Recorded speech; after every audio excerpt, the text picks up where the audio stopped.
ഹരേ കൃഷ്ണ. പ്രിയപ്പെട്ട എല്ലാ ഭക്തർക്കും എൻ്റെ വിനീതമായ പ്രണാമം.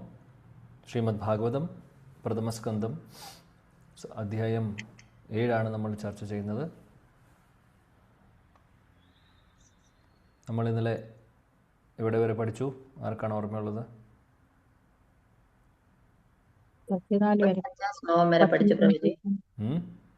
34 കഴിഞ്ഞു. യെസ്, 34 കഴിഞ്ഞു. 35-ാമത്തെ ശ്ലോകം മുതൽ നമ്മൾ ഇന്ന് പഠിക്കാൻ പോകുന്നു. ഇനി അശ്വത്ഥമാവിനെ കൊല്ലുന്നതിനെ കുറിച്ചുള്ള അഭിപ്രായങ്ങൾ പറയുന്നതാണ് നമ്മളിനി കാണാൻ പോകുന്നത്. പല ആളുകൾക്കും പല അഭിപ്രായങ്ങളുമുണ്ട്. നമുക്ക് നോക്കാം. ഇന്നലെ കണ്ടു, ബ്രഹ്മാസ്ത്രം അശ്വത്ഥാമ വേറെ നിവൃത്തിയില്ലാതെ ആയപ്പോൾ അദ്ദേഹം ബ്രഹ്മാസ്ത്രം പ്രയോഗിക്കുന്നു. ഭഗവാൻ കൃഷ്ണൻ അർജുനനോട് പറഞ്ഞ് അർജുനനെ കൊണ്ട് ഒരു ബ്രഹ്മാസ്ത്രം അയപ്പിച്ച് ആ ബ്രഹ്മാസ്ത്രത്തെ, അശ്വത്ഥമാവിൻ്റെ ബ്രഹ്മാസ്ത്രത്തെ നിർവീര്യമാക്കുന്നു. അതാണ് ഇന്നലെ കാണുന്നത്. അതിനുശേഷം അശ്വത്ഥമാവിനെ അദ്ദേഹം അതായത് അറസ്റ്റ് ചെയ്യുന്നു. ഒരു മൃഗത്തെ കെട്ടുന്നത് പോലെ കയറുപയോഗിച്ച് അദ്ദേഹത്തെ കെട്ടിക്കൊണ്ട് അദ്ദേഹത്തെ കൊണ്ടുപോകുന്നു, ക്യാമ്പിലേക്ക് കൊണ്ടുപോകുന്നു. ഇനിയുള്ളത് നമ്മൾ നോക്കാം എന്താണ് സംഭവിക്കുന്നത് എന്നുള്ളത്. ഓക്കെ, ശ്ലോകം 35.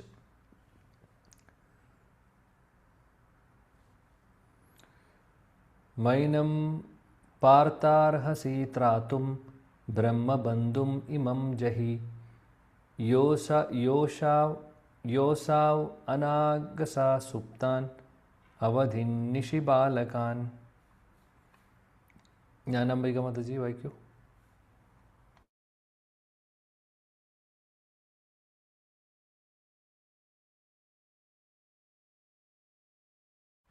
മാതാജി വായിക്കുന്നത് കേൾക്കുന്നില്ല. മൈക്ക് മ്യൂട്ടല്ല, മ്യൂട്ടായിട്ടിരിക്കുകയാണ്. ഹരേ കൃഷ്ണ. ശ്ലോകം 35. മൈനം പാർത്താർഹസി ത്രാതും ബ്രഹ്മബന്ധുമിമം ജഹി യോ സാവനാഗസ സുപ്താനവധി നീശി ബാലകാൻ. വിവർത്തനം ശ്രീകൃഷ്ണ വിവർത്തനം ശ്രീ പ്രഭുപാദ് കി ജയ്. ശ്രീകൃഷ്ണ ഭഗവാൻ അരുളി ചെയ്തു, അല്ലയോ അർജുന, നിദ്രയിലായിരുന്ന നിരപരാധികളായ ബാലന്മാരെ വധിച്ചവനാകയാൽ ബ്രാഹ്മണ ബന്ധുവായ ഇവനെ മോചിപ്പിച്ചുകൊണ്ട് നീ ദയ കാട്ടരുത്. ഹരേ കൃഷ്ണ.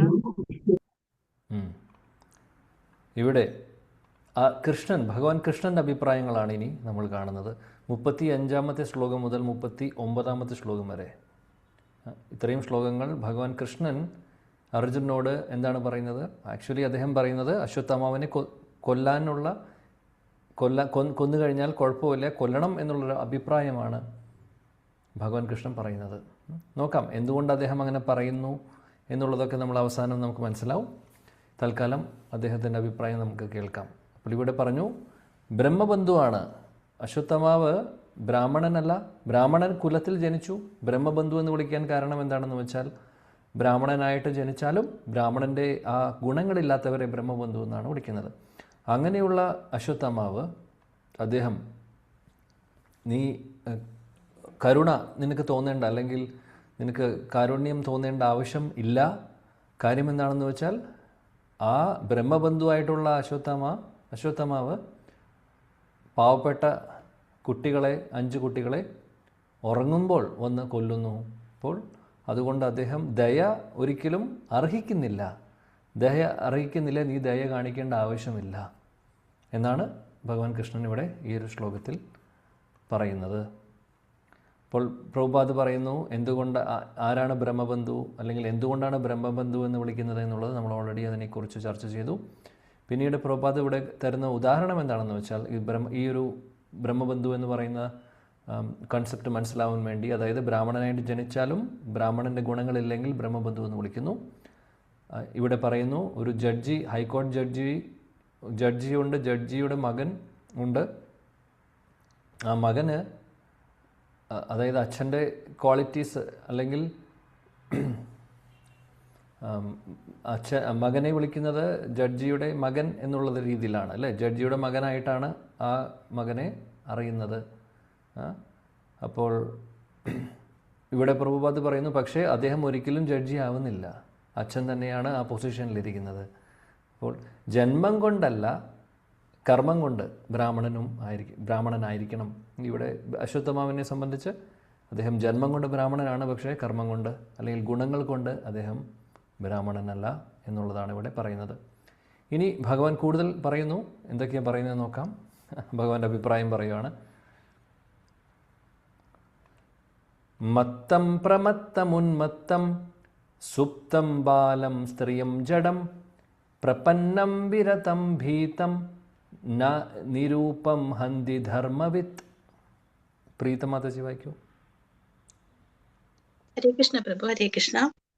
ഓം നമോ ഭഗവതി വാസുദേവായ. ശ്ലോകം 36. മത്തം പ്രമത്തമുന്മത്തം സുപ്തം ബാലം സ്ത്രീയം ജഡം പ്രപന്നം വിരഥം ഭീതം നരിപും ഹന്തി ധർമ്മവിത്. വിവർത്തനം ശ്രീല പ്രഭുപാദി ജയ്.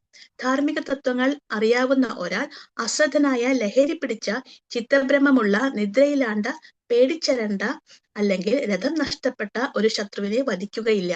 മാത്രവുമല്ല, അവൻ ഒരു ബാലകനെയോ ഒരു സ്ത്രീയെയോ ഒരു മൂഢജീവിയെയോ അല്ലെങ്കിൽ ഒരു കീഴടങ്ങിയ ആത്മാവിനെയോ വധിക്കാറില്ല. ഹരേ കൃഷ്ണ പ്രഭു. Thank U പ്രഭുജി. ഇവിടെ പറയുന്നു മത്തം പ്രമത്തം ഉന്മത്തം. ഭഗവാൻ കൃഷ്ണൻ പറയുവാണ് ഈ ഒരു ശ്ലോകത്തിലൂടെ, അതായത് അശ്വത്ഥമാവ് ഒരു ക്ഷത്രിയ ധർമ്മം എല്ലാം തന്നെ ക്ഷത്രിയ ധർമ്മം ഫോളോ ചെയ്തില്ല. അത് അദ്ദേഹം വയലേറ്റ് ചെയ്തു. അതുകൊണ്ട് അദ്ദേഹത്തിനെ കൊല്ലുന്നതിന് തെറ്റില്ല എന്നുള്ളൊരു അഭിപ്രായമാണ് ഭഗവാൻ പറയുന്നത്. മത്തം പ്രമത്തം ഉന്മത്തം, അതായത് എങ്ങനെയുള്ള ആളുകളെ കൊല്ലാൻ പാടില്ല, അതായത് യുദ്ധത്തിൽ കൊല്ലാൻ പാടില്ല എന്നുള്ളതാണ് ഈ ശ്ലോകത്തിൽ പറയുന്നത്. അതായത് മത്ത് പിടിച്ചിരിക്കുന്ന അവസ്ഥയിൽ, പ്രമത്തം എന്തെങ്കിലും ലഹരി ഉപയോഗിച്ചിരിക്കുന്നവരോ അല്ലെങ്കിൽ ഉറങ്ങുന്നവർ, സൂപ്തം, ബാലം കുട്ടികൾ, സ്ത്രീയം, ജഡം എന്ന് പറഞ്ഞ വിഡ്ഢികളെ പോലുള്ളവർ, വിഡ്ഢിയായിട്ടുള്ള വ്യക്തി. അതേപോലെ പ്രപന്നം, ആരാണോ ശരണം പ്രാപിക്കുന്നത് അവരെയും ഒന്നും ചെയ്യാൻ പാടില്ല. പിന്നെ അതേപോലെ വിരതം, അതായത് രഥമില്ലാത്ത ആളുകൾ, രഥം നഷ്ടപ്പെട്ടവർ, ഭീതം, പേടിച്ച് നിൽക്കുന്ന ആൾക്കാർ, റിപും ഹന്തി ധർമ്മവിത്ത്. ഇങ്ങനെയുള്ള ആളുകൾ ശത്രുപക്ഷത്താണെങ്കിൽ പോലും അവരെ കൊല്ലാൻ പാടില്ല, ക്ഷത്രിയ ധർമ്മം അനുസരിച്ച്. യുദ്ധത്തിൻ്റെ ധർമ്മം അനുസരിച്ച് ഇങ്ങനെയുള്ള ആളുകളെ കൊല്ലാൻ പാടില്ല എന്നുള്ളതാണ് ഭഗവാൻ ഇവിടെ പറയുന്നത്. അതായത് ഇവിടെ ഈയൊരു റൂൾ ആര് ബ്രേക്ക് ചെയ്തു? അശ്വത്ഥമാവ് ബ്രേക്ക് ചെയ്തു. കാര്യം ഉറങ്ങിക്കിടക്കുന്ന കുട്ടികൾ, ഉറങ്ങുന്ന ആളുകളെ കൊല്ലാൻ പാടില്ല, മാത്രമല്ല കുട്ടികളും കൂടിയായി. അപ്പോൾ എല്ലാം കൊണ്ടും ആ ഒരു പ്രിൻസിപ്പിളെല്ലാം അദ്ദേഹം ഈ പ്രിൻസിപ്പിൾ ബ്രേക്ക് ചെയ്യുന്നു. പ്രഭുപാദ് അതാണ് ശീല പ്രഭുപാദി ഭാവാർത്ഥത്തിലും അതിനെക്കുറിച്ച് ചെറുതായിട്ട് പറയുന്നുണ്ട്. ഒരു പ്രധാനപ്പെട്ട കാര്യം അദ്ദേഹം പറയുന്നത്, ഇങ്ങനെയുള്ള ധർമ്മയുദ്ധങ്ങളൊക്കെ നമ്മൾ ചരിത്രത്തിൽ കാണാൻ സാധിക്കും, ശാസ്ത്രങ്ങളിൽ കാണാൻ സാധിക്കും. അതൊക്കെ അത് ആവശ്യമാണ്, അല്ലെങ്കിൽ അത് വയലൻസ് എന്ന് പറയുന്ന ഒരു സംഭവത്തിൽ പെടുന്നില്ല. മറിച്ച് കാര്യം ധർമ്മത്തെ സ്ഥാപിക്കുവാൻ വേണ്ടിയിട്ടുള്ള യുദ്ധങ്ങളാണ് ഇതെല്ലാം. അല്ലാതെ ആരുടെയും ഒരു സ്വാർത്ഥത കൊണ്ട് ചെയ്യുന്നതല്ല. രണ്ട് രാജ്യങ്ങൾ തമ്മിലുള്ള അതായത് ആ ഒരു മിഥ്യാഹങ്കാരം കൊണ്ടുള്ള, സ്വാർത്ഥത കൊണ്ടുള്ള യുദ്ധമല്ല ഇത്. പിടിച്ചടക്കാൻ വേണ്ടിയിട്ടോ അല്ലെങ്കിൽ ഇതെല്ലാം എനിക്ക് അങ്ങനെയുള്ളൊരു വേറൊരു ഭാവമല്ല. അതായത് അങ്ങനെ ഒരു തെറ്റായിട്ടുള്ളൊരു ഉദ്ദേശത്തോടു കൂടിയിട്ടുള്ള യുദ്ധങ്ങളല്ല ഇതൊന്നും. അപ്പോൾ അതാണ് പറയുന്നത്. ഇപ്പോൾ ഇങ്ങനെ ധർമ്മയുദ്ധത്തിൽ ചിലപ്പോൾ വയലൻസ് ഉണ്ടെങ്കിലും ഹിംസയുണ്ടെങ്കിലും അത് തെറ്റല്ല. കാര്യം അത് ധർമ്മം സ്ഥാപിക്കുന്നതിൻ്റെ ഭാഗമായിട്ട് വരുന്നതായതുകൊണ്ട് എന്ന് പറയുന്നു. ഇനി ഭഗവാൻ ഇനി മുന്നോട്ട് പറയുന്നു, നോക്കാം. അശ്വത്ഥമാവിനെ കുറിച്ച് പറയുവാണ്. സപ്രാണാന്യ പരാപ്രാണേ പ്രപുഷ്ണാതി അഗൃണാകല തദ്വദസ്തസ്യ ഹി ശ്രേയോ യദ്ദോഷാദ് യാതി അധ പുമാൻ. ഷീബ അമ്പാടി മാതാജി. ഹരീഷ് പ്രഭുജി. ഓം നമോ ഭഗവതേ വാസുദേവായ. ശ്ലോകം 37. സ്വപ്രാണാന്യ പരപ്രാണേ പ്രയുഷ്ണാത്യഘ്രണഖലഃ തദ്വദസ്തസ്യ ഹി ശ്രേയോ യദ്യോഷാത് യാത്യത പുമാൻ. വിവർത്തന ശ്രീല പ്രഭുപാദ് കി ജയ്. മറ്റുള്ളവരുടെ ജീവനെ അപഹരിച്ച് സ്വഅസ്തിത്വം സംരക്ഷിക്കുന്ന നികൃഷ്ടനും നിഷ്ഠൂരനുമായ ഒരാൾ വധിക്കപ്പെടാൻ അർഹനാണ്. അല്ലാത്തപക്ഷം സ്വകർമ്മത്താൽ അവൻ നിശ്ചയമായും നിന്ദ്യമായ അവസ്ഥയിലേക്ക് അധപ്പതിക്കും. ഹരികൃഷ്ണ ഹരീശ്വരജി. Thank you. ഇവിടെ പറയുന്ന അശ്വത്ഥമാവ് ക്രൂരൻ, അതായത് അദ്ദേഹം ഒരു ക്രൂരനെ പോലെ അദ്ദേഹം വേണ്ട കാര്യം, അതായത് തെറ്റായിട്ടുള്ള കാര്യം ചെയ്തു. മറ്റുള്ളവരെ കൊന്നുകൊണ്ടോ മറ്റുള്ളവരെ ഉപദ്രവിച്ചുകൊണ്ടോ ജീവിക്കാൻ വേണ്ടി നോക്കുന്ന ആൾക്കാർ ശരിയല്ല എന്നാണ് പറയുന്നത്. അതായത് അവനവൻ്റെ എക്സിസ്റ്റൻസിന് വേണ്ടി മറ്റുള്ളവരെ ബുദ്ധിമുട്ടിച്ചുകൊണ്ട് അങ്ങനെയുള്ള ആളുകളെ കൊല്ലുന്നതാണ് നല്ലത്. അപ്പോൾ അദ്ദേഹം, അതായത് ഒരു കാരണവശാലും അദ്ദേഹത്തെ വെറുതെ വിടേണ്ട ആവശ്യമില്ല എന്നുള്ള അഭിപ്രായമാണ് ഭഗവാൻ ഇവിടെ പറയുന്നത്. ശ്രീല പ്രഭുപാദ് ഭാവാർത്ഥത്തിൽ ഒരു കാര്യം പറയുന്നു. അതായത് ഒരു കൊലപാതകി അല്ലെങ്കിൽ ഒരു ക്രിമിനലായിട്ടുള്ളൊരു വ്യക്തി, അങ്ങനെയുള്ളവർക്ക് ഒരുപക്ഷെ നിയമപ്രകാരം ഹൈക്കോർട്ട് ജഡ്ജി അല്ലെങ്കിൽ അങ്ങനെയുള്ള നിയമങ്ങൾ അവരെ വധശിക്ഷയ്ക്ക് ഒരുപക്ഷെ വിധിക്കുന്നത് കണ്ടിട്ടുണ്ടാവും, കേട്ടിട്ടുണ്ടാവും. ഈ വധശിക്ഷ എന്ന് പറയുന്നത് ഒരു കാര്യം അത്രമാത്രം ക്രൂരമായിട്ടുള്ള കാര്യങ്ങൾ ചെയ്തിട്ടുണ്ടാവും, അത്രമാത്രം ക്രിമിനലായിട്ടുള്ളൊരു വ്യക്തിയെ മാത്രം വധശിക്ഷയ്ക്ക് വിധിക്കുകയുള്ളൂ. അപ്പോൾ പറയുന്നു, ശാസ്ത്രങ്ങൾ പറയുന്നു, സ്മൃതിശാസ്ത്രങ്ങൾ പറയുന്നത് എന്താണെന്ന് വെച്ചാൽ, അങ്ങനെയുള്ള ഒരു ശിക്ഷ അല്ലെങ്കിൽ വധശിക്ഷ ആർക്കെങ്കിലും വിധിച്ചിട്ടുണ്ടെങ്കിൽ അതായത് അതിന് അർഹതപ്പെട്ട അല്ലെങ്കിൽ വധശിക്ഷയ്ക്ക് അർഹതപ്പെട്ടവരെ അങ്ങനെയുള്ള ശിക്ഷ കൊടുക്കുന്നുണ്ടെങ്കിൽ അത് ആക്ച്വലി ആ ശിക്ഷിക്കപ്പെടുന്ന വ്യക്തി അല്ലെങ്കിൽ ആർക്കാണോ ശിക്ഷ കിട്ടുന്നത് ആ വ്യക്തിക്ക് നല്ലതാണ് എന്നാണ് പറയുന്നത്. കാര്യം ആ വ്യക്തിയുടെ പാപങ്ങളെല്ലാം, അദ്ദേഹം ചെയ്തിട്ടുള്ള പാപങ്ങൾക്കുള്ള റിയാക്ഷനാണ് അനുഭവിക്കുന്നത്. കാര്യം കൊല്ലുക എന്നതിനേക്കാൾ വലിയൊരു ശിക്ഷ വേറെയില്ല. അപ്പോൾ അതുകൊണ്ട് അദ്ദേഹത്തെ കൊല്ലുമ്പോൾ, അദ്ദേഹത്തിന് വധശിക്ഷ കൊടുക്കുമ്പോൾ ആക്ച്വലി അദ്ദേഹത്തിൻ്റെ പാപമെല്ലാം പോകുന്നു. അപ്പോൾ ചെയ്തിട്ടുള്ള തെറ്റുകളിൽ നിന്ന് അദ്ദേഹം ആ പാപങ്ങളൊക്കെ മാറി അദ്ദേഹത്തിന് പിന്നെ അടുത്ത ജന്മത്തിൽ അദ്ദേഹത്തിന് കുറച്ചുകൂടി സഹായകരമാവും. കാര്യം ആ പാപങ്ങൾ കൂടെ വരില്ല. മറിച്ച് അദ്ദേഹത്തിന് ദയാഹർജി കൊടുക്കുന്നു അല്ലെങ്കിൽ വേറെ അങ്ങനെയുള്ള കാര്യങ്ങൾ ചെയ്തു കഴിഞ്ഞാൽ എന്ത് സംഭവിക്കുന്നു? നമ്മൾ വിചാരിക്കും പുറമേ നിന്ന് നോക്കുമ്പോൾ ഓക്കെ അദ്ദേഹത്തിന് ദയ കിട്ടി എന്ന് പറയാം. പക്ഷേ ആക്ച്വലി അത് ദോഷമാണ് അദ്ദേഹത്തിന്, അങ്ങനെയുള്ള വ്യക്തികൾക്ക്. കാര്യം ആ റിയാക്ഷൻ അവരുടെ ഉള്ളിൽ അപ്പോഴും ഉണ്ടാവും. അടുത്ത ജന്മത്തിലോ അല്ലെങ്കിൽ എപ്പോഴെങ്കിലും അത് അനുഭവിക്കേണ്ടി വരും. മാത്രമല്ല ആ സംഭവങ്ങളൊക്കെ, ഇപ്പോൾ വധശിക്ഷയ്ക്ക് വിധിക്കുന്ന ഒരാൾ ആ പാപം അങ്ങനെ പോയെന്ന് പറഞ്ഞു കഴിഞ്ഞാൽ പാപം പോകുന്ന കൂട്ടത്തിൽ അങ്ങനെയുള്ളൊരു ശിക്ഷയ്ക്ക് വിധേയമാവുമ്പോൾ ആ പാപം ചെയ്യുവാനുള്ള പ്രവണതയും അതിൻ്റെ കൂടെ ഈ പാപം പോകുന്ന കൂട്ടത്തിൽ ഒരു പക്ഷേ പോകാനുള്ള സാധ്യതയുണ്ട്. എന്നാൽ വെറുതെ വിടുന്ന ആളിന് എന്താ പ്രശ്നം എന്ന് വെച്ചാൽ അദ്ദേഹം വീണ്ടും പാപം ചെയ്യാനുള്ള ടെൻഡൻസി അവർക്കുണ്ടാവും. കാര്യം രക്ഷപ്പെട്ടു, ആരും ഒന്നും ചെയ്തില്ല, അല്ലെങ്കിൽ ഫ്രീ ആയി, അവർ ഫ്രീ ആയി, അപ്പോൾ ഒന്നും ചെയ്യാൻ ആരും തൊട്ടില്ല. അപ്പോൾ തീർച്ചയായിട്ടും അവർ വീണ്ടും ചെയ്യാനുള്ള പ്രവണതയുണ്ട്. ഇനി അത് അടുത്ത ജന്മത്തിലേക്ക് പോകുന്നു. ഇനി അടുത്ത ജന്മങ്ങളിലും ഇങ്ങനെയുള്ള പ്രവണതയുണ്ടെങ്കിൽ അത് കണ്ടിന്യൂ ചെയ്യുന്നു. പിന്നീട് അദ്ദേഹത്തിൻ്റെ അവസ്ഥ വളരെ മോശമായിരിക്കും. എത്ര ജന്മങ്ങൾ എടുക്കേണ്ടി വരുമെന്നറിയില്ല. അപ്പോൾ അങ്ങനെ നോക്കുമ്പോൾ സ്മൃതിശാസ്ത്രപ്രകാരം പറയുന്ന അതിന്, അതായത് അത്രമാത്രം തെറ്റ് ചെയ്തിട്ടുള്ള ഒരാളെ വധശിക്ഷ കൊടുക്കുന്നത്, അത് മരിക്കുന്നത് അയാളുടെ ഗുണമാണ്, അയാൾക്ക് നല്ലതാണ് എന്നുള്ളതാണ് പറയുന്നത്. അതുകൊണ്ട് രാജാവ് ഇവിടെ പറയുന്നു, സ്മൃതിശാസ്ത്രങ്ങൾ പറയുന്ന രാജാവ് അങ്ങനെയുള്ള ശിക്ഷ ആർക്കെങ്കിലും കൊടുക്കുന്നുണ്ടെങ്കിൽ അവർക്കത് ഗുണകരമാണ് എന്നാണ് പറയുന്നത്. മാത്രമല്ല ഇവിടെ പറയുന്നു, രാജാവ് അങ്ങനെയുള്ള ഒരാൾക്ക് കൊടുക്കുമ്പോൾ, അവർക്ക് ശിക്ഷ കൊടുക്കുമ്പോൾ അങ്ങനെയുള്ള ആളുകൾക്ക് സ്വർഗ്ഗലോകങ്ങളിലേക്ക് പോകാനുള്ള ഒരു അവസരം കൂടെ കിട്ടുന്നു എന്നാണ് പറയുന്നത് സ്മൃതിശാസ്ത്രം. കാര്യം പാപങ്ങൾ പോയി അവർ പോകുന്നു, അതായത് സ്വർഗ്ഗലോകങ്ങളിൽ പോയി കുറച്ച് കാലം അവിടേക്ക് പോയി എൻജോയ് ചെയ്യാനുള്ളൊരു യോഗ്യത അവർക്ക് കിട്ടുന്നു എന്നാണ് പറയുന്നത് സ്മൃതിശാസ്ത്രം പറയുന്നത്. അപ്പോൾ അതുകൊണ്ട് അങ്ങനെയുള്ള ശിക്ഷകൾ തെറ്റല്ല. അതുകൊണ്ട് അർജുനോട് കുരുക്ഷേത്ര യുദ്ധം നടക്കുന്ന സമയത്ത് കൃഷ്ണൻ പറഞ്ഞതും അതാണ്. അതായത് തെറ്റുകൾ ചെയ്തിട്ടുള്ളവരെ, അധർമ്മികളെ കൊല്ലുന്നതിന് തെറ്റില്ല. കാര്യം അതാണ് നിയമം പറയുന്നത്. അപ്പോൾ നിയമം പറയുന്നത് എന്താണോ അത് ഫോളോ ചെയ്താൽ തെറ്റില്ല എന്ന് പറയുന്നു.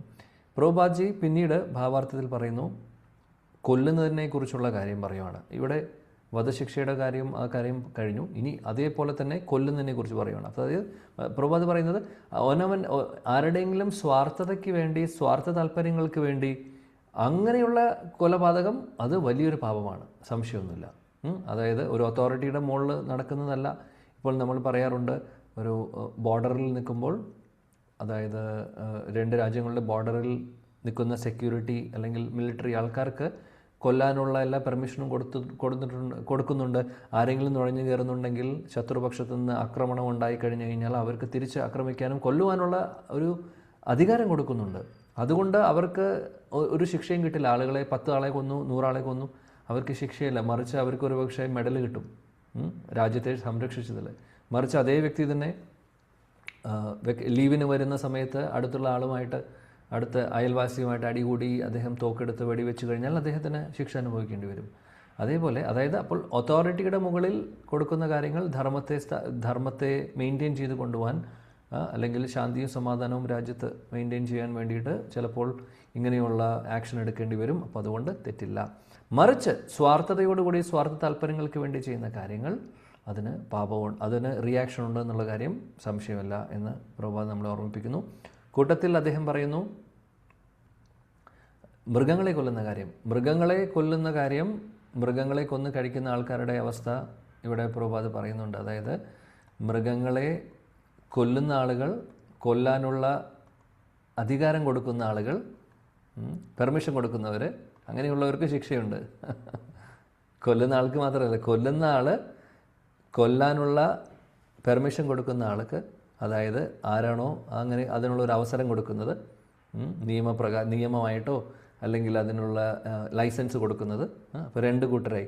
3-മത്തെ കൂട്ടർ ഈ കൊന്നു കഴിഞ്ഞിട്ടുള്ള ആ ഒരു മൃഗത്തെ അല്ലെങ്കിൽ മാംസം വിൽക്കുന്ന ആളുകൾ, അവർക്കും പാപം ഉണ്ടാവും.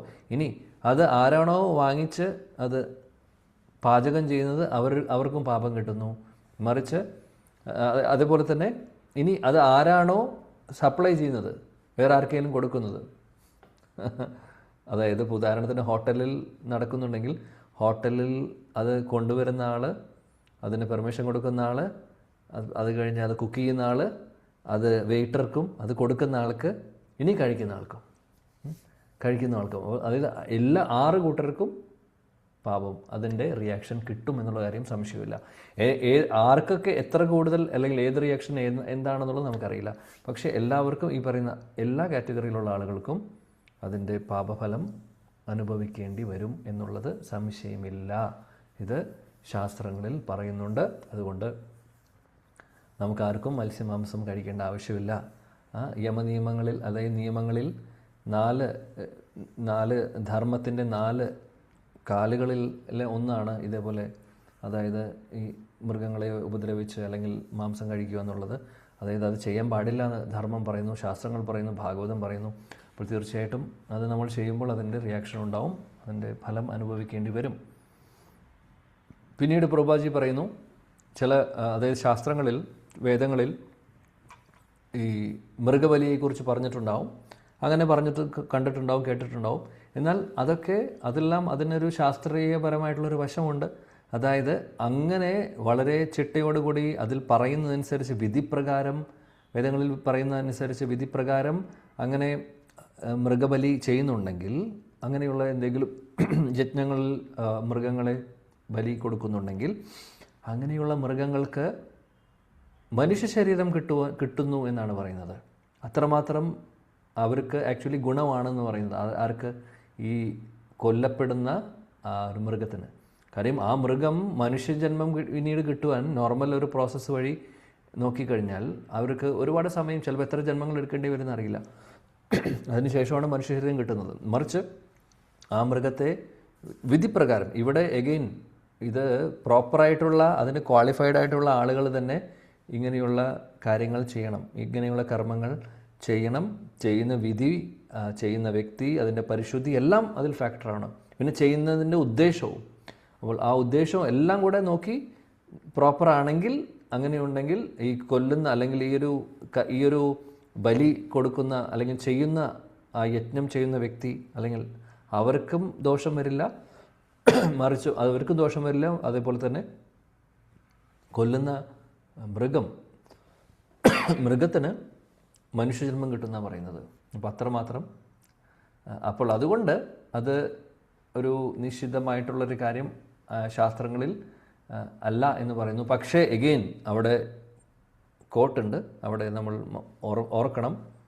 ഇമ്പോർട്ടൻറ്റ് പോയിൻ്റ് എന്താണെന്ന് വെച്ചാൽ അത് പ്രോപ്പറായിട്ടുള്ള വിധി പ്രകാരം ചെയ്യുകയാണെങ്കിൽ മാത്രം, ഇല്ലെങ്കിൽ അതിൻ്റെ റിയാക്ഷനും ഉണ്ടാവും, അത് പ്രശ്നമാവും. അപ്പോൾ അതുകൊണ്ട് ഇത് ശ്രദ്ധിക്കുക. അപ്പോൾ ഇങ്ങനൊരു ഓപ്ഷൻ, ഇങ്ങനൊരു ഫെസിലിറ്റി, ഇങ്ങനെയുള്ളൊരു ഫെസിലിറ്റി ശാസ്ത്രങ്ങളിൽ പറയുന്നു, വേദങ്ങളിൽ പറയുന്നുണ്ട്. അതിൻ്റെ അർത്ഥം അവിടെ അർത്ഥമാക്കുന്നത് നാവിൻ്റെ രുചിക്ക് വേണ്ടി ഇങ്ങനെ മൃഗങ്ങളെ കൊന്ന് ഇതുപോലെ ബലി കൊടുത്ത് കഴിക്കുക എന്നുള്ളതല്ല. അങ്ങനൊരു കാര്യത്തിന് വേണ്ടി പ്രൊമോഷൻ ചെയ്യാൻ വേണ്ടിയിട്ടുള്ളതല്ല ഇങ്ങനെയുള്ള വിധികൾ. മറിച്ച് അങ്ങനെയുള്ള ടെൻഡൻസി ഉള്ള ആളുകൾക്ക്, ഇങ്ങനെയുള്ള മാംസം കഴിക്കാനുള്ള ടെൻഡൻസി ഉള്ള ആളുകളുടെ ആ ഒരു ടെൻഡൻസി പോവാൻ വേണ്ടിയിട്ട്. കാര്യം ഇതിൽ പല കാര്യങ്ങളും ഉണ്ട്, കേട്ടിട്ടുണ്ട്, വേറെ പറയുന്നുണ്ട്, വേറെ സ്ഥലങ്ങളിൽ പ്രഭുപാദ് പറഞ്ഞിട്ടുണ്ട് ഭാവാർത്ഥത്തിൽ. അതായത് ഈ നമുക്ക് കഴിക്കാൻ വേണ്ടിയിട്ട് നമ്മൾ ഇതുപോലെ ബലി കൊടുക്കുകയാണെങ്കിൽ അതിൻ്റേതായിട്ടുള്ള ചിട്ടവട്ടങ്ങളുണ്ട്. ആ ചിട്ടകൾ നമ്മൾ ഫോളോ ചെയ്ത്, ഇപ്പോൾ 2 തരത്തിലുള്ള ബലിയുണ്ട്. ഒന്ന് എന്ന് പറഞ്ഞാൽ അശ്വമേധ യജ്ഞം പോലുള്ള കാര്യങ്ങളൊക്കെ, അത് അശ്വമേധ യജ്ഞമൊക്കെ അതൊക്കെ വലിയ വലിയ രാജഋഷിമാർ പോലും ചെയ്തിട്ടുണ്ടായിരുന്നു. ഈവൻ യുധിഷ്ഠിര മഹാരാജാവും ഒക്കെ ചെയ്തിട്ടുണ്ട് അശ്വമേധ യജ്ഞം.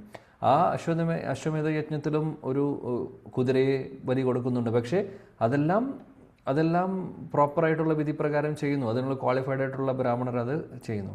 അതൊരു കാറ്റഗറിയിലുള്ള യജ്ഞങ്ങൾ. ഇനി അതിനെക്കുറിച്ചാണ് ഇവിടെ നേരത്തെ പറഞ്ഞത്. ഇനി അതേപോലെ തന്നെ ഇപ്പോൾ അവിടെ കുതിരയാവട്ടെ അല്ലെങ്കിൽ ഏത് മൃഗമാവട്ടെ അവർക്ക് മനുഷ്യജന്മമാണ് ഡയറക്റ്റ്ലി കിട്ടുന്നത്. ഇനി രണ്ടാമത്തെ കാറ്റഗറി വേറൊരു കാര്യം കൂടെ വേദങ്ങളിൽ പറയുന്നുണ്ട്. അതെന്താണെന്ന് വെച്ചാൽ, ഇനി മാംസം കഴിക്കാൻ ആഗ്രഹിക്കുന്ന ആളുകൾക്കും ഒരു ഓപ്ഷൻ കൊടുക്കുന്നുണ്ട്. ആദ്യം ചെയ്യുന്നത് കഴിക്കാനോ വേണ്ടിയിട്ടല്ല, അത് വേറെ. അതിന് അശ്വമേധ യജ്ഞം 100 അശ്വമേധ യജ്ഞം ചെയ്ത് കഴിഞ്ഞ് കഴിഞ്ഞാൽ ഇന്ദ്രൻ്റെ പൊസിഷനാണ് കിട്ടുന്നത്. അപ്പോൾ അശ്വമേധ യജ്ഞത്തിൽ ഒരു അശ്വത്തെ ബലി കൊടുക്കുന്നു എന്നുള്ളത് മാത്രമല്ല, അതിൻ്റെ പുറകിൽ വേറെ കുറേ കാര്യങ്ങളും പൂജകളും കാര്യങ്ങളൊക്കെ ഉണ്ട്. മാത്രമല്ല അവിടെ എല്ലാവർക്കും ബെനിഫിറ്റാണ് കിട്ടുന്നത്. ഈ അശ്വത്തിന് മനുഷ്യ ശരീരം ഡയറക്റ്റ്ലി കിട്ടുന്നു, പിന്നെ ചെയ്യുന്ന വ്യക്തിക്ക് അതനുസരിച്ചിട്ടുള്ള പൊസിഷൻസും അല്ലെങ്കിൽ എന്താണോ അതിൽ പറയുന്നത്, അതിൻ്റെ റിസൾട്ട് എന്താണോ അത് കിട്ടുന്നു. ഇനി നമ്മളിപ്പോൾ പറഞ്ഞ രണ്ടാമത്തെ കാറ്റഗറിയിൽ പറയുന്നത് എന്താണെന്ന് വെച്ചാൽ, ബലി കൊടുക്കുന്ന കാര്യം നാവിൻ്റെ രുചിക്ക്, അതായത് ആർക്കെങ്കിലും മാംസം കഴിക്കാൻ ആഗ്രഹമുണ്ടെങ്കിൽ അങ്ങനെയുള്ളവർക്ക് ഒരു ഓപ്ഷൻ ശാസ്ത്രങ്ങളിൽ വേദങ്ങളിൽ പറയുന്നുണ്ട്. എന്താണെന്ന് വെച്ചാൽ, അതായത് അമാവാസി ദിവസത്തിൽ അങ്ങനെ എന്തൊക്കെയോ ചിട്ടകളുമുണ്ട്. അതായത് ചിട്ടപ്രകാരം അത് അമാവാസി ദിവസത്തിൽ അങ്ങനെ മൃഗബലി കൊടുക്കുന്നതിനെക്കുറിച്ചൊരു ഒരു ഒരു ഒരു ഓപ്ഷൻ പറയുന്നുണ്ട്. അവിടെയും പക്ഷേ ഒരു കാര്യം പറയുന്നു, അതായത് മൃഗത്തെ നമ്മൾ ബലി കൊടുക്കുമ്പോൾ അതിൻ്റെ ചിട്ടകളൊക്കെ ഉണ്ട്. ആ ചിട്ട ഫോളോ ചെയ്യണം. ആ വ്യക്തി ആരാണോ കഴിക്കാൻ ആഗ്രഹിക്കുന്നത് അവർ തന്നെ ചെയ്യണം. അവർ തന്നെ ഈ ഒരു കർമ്മം ചെയ്യണം.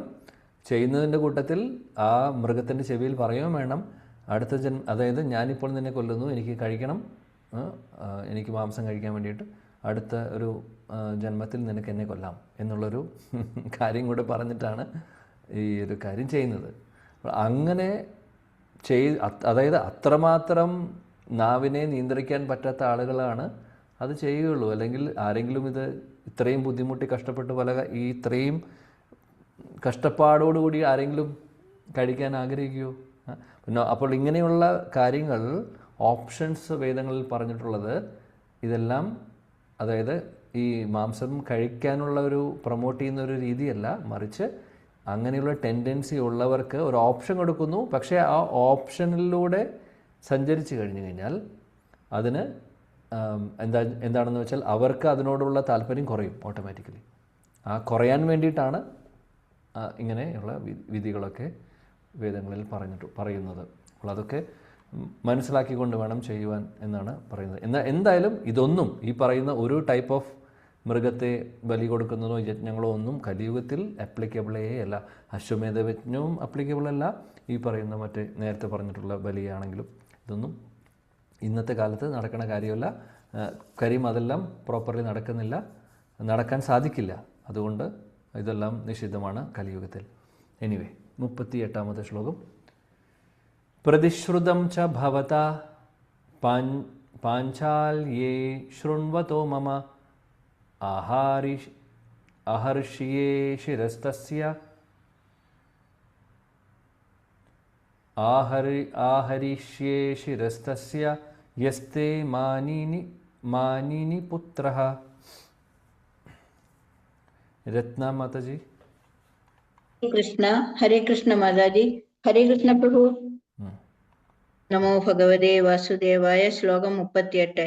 प्रतिश्रुतं च भवदा पाञ्चाल्ये शृण्वतु मम आहारिष्ये शिरस्तस्य यस्ते मानिनि पुत्रः. വിവർത്തനം ശ്രീല പ്രഭുപാദർ കി ജയ്. മാത്രമല്ല അവളുടെ പുത്രന്മാരുടെ ഘാതകന്റെ ശിരസ് സമ്മാനിക്കുമെന്ന് നീ ദ്രൗപദിക്ക് വാഗ്ദാനം ചെയ്തത് ഞാൻ സ്വയം ശ്രവിച്ചതാകുന്നു. ഹരേ കൃഷ്ണ. ഭഗവാൻ പറയുന്നു, മാത്രമല്ല അടുത്ത റീസൺ പറയുകയാണ്, ഭഗവാന്റെ അഭിപ്രായമാണ് പറയുന്നത്. അദ്ദേഹം പറയുന്നു, നീ ദ്രൗപദിക്ക് വാക്ക് കൊടുത്തതും കൂടിയാണ് അശ്വത്ഥമാവൻ്റെ ശിരസ്, അശ്വത്ഥമാവനെ കൊന്ന് ശിരസ് നീ കൊണ്ടുവരും എന്നുള്ളത്, തല കൊണ്ടുവരും എന്നുള്ളത്. അപ്പോൾ ആ ഒരു പ്രോമിസും കൂടെ നീ മറക്കരുത് എന്നുള്ള രീതിയിൽ ഭഗവാൻ പറയുന്നു. ശ്ലോകം 39. തദ് അസോ വദ്യതാം പാപ ആതതായാത്മബന്ധുഃ ഭർത്തുസ് ച വിപ്രയം വീര കൃതവാൻ കുല പാംസന.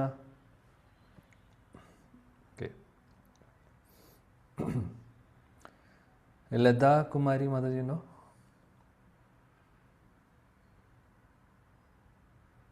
ഓക്കെ.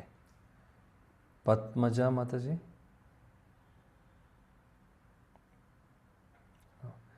ഓക്കെ. യമുന മാതാജി വായിക്കൂ. ഹരേ കൃഷ്ണ പ്രഭു. തദസൗവദ്യതാം പാപ ആതതായാത്മബന്ധുഃ ഭർത്തുശ്ച വിപ്രിയം വീര കൃതവാൻ കുലപാംസനഃ. ഹരേ കൃഷ്ണ. വിവർത്തനം ശ്രീല പ്രഭുപാദർ കി ജയ്. ഈ വ്യക്തി അക്രമിയും നിന്റെ കുടുംബാംഗങ്ങളുടെ ഘാതകനുമാണ്. മാത്രമല്ല തന്റെ യജമാനനെ അസംതൃപ്തനാക്കിയവനുമാകുന്നു. അവൻ സുകുലത്തിന്റെ കത്തിക്കരിഞ്ഞ അവശിഷ്ടം മാത്രമാണ്. ഉടൻ തന്നെ അവനെ വധിക്കുക. ഹരേ കൃഷ്ണ.